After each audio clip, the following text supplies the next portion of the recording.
Arestado isang lalaki nagpanggap umanong pulis sa Taguig para takutin ng babaeng inutangan niya. Gina suspect, hindi siya nagpapakilalang pulis pero aminado siyang may suot na jacket na may police markings. Laging una ka sa balita ni Bam Alegre, exclusive.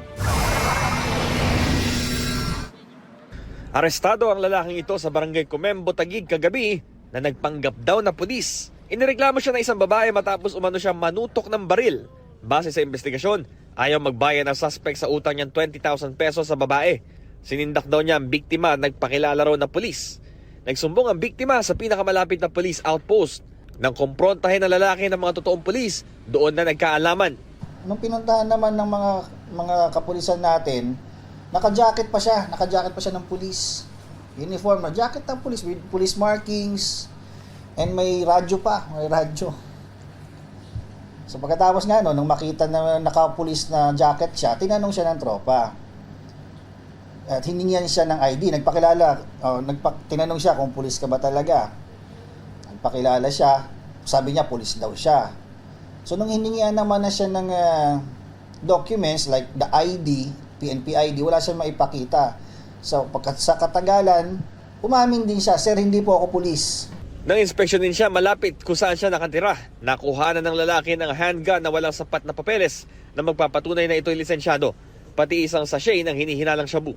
Depensa ng suspect, ang tanging pagkakamali lang niya magsuot ng jacket na may police markings. Hindi raw siya nagpapakilalang pulis. Itinanggi niya rin kanya ang nakuhang kontrabando. Kaya sabi ko sa kanila, drug test tayo ngayon. Kung positive ako, sige. Pangit naman na pagdating sa police station, lapag yung baril at saka yung droga. Hindi naman tama yun.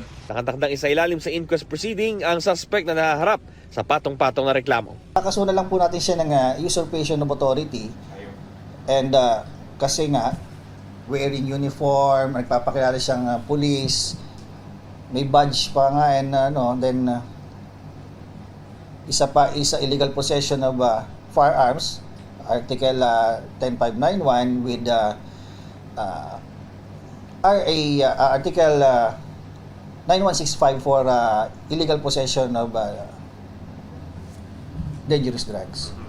Ito ang unang balita, Bam Alegre para sa GMA Integrated News. Igan, mauna ka sa mga balita, mag-subscribe na sa GMA Integrated News sa YouTube para sa iba't ibang ulat sa ating bansa.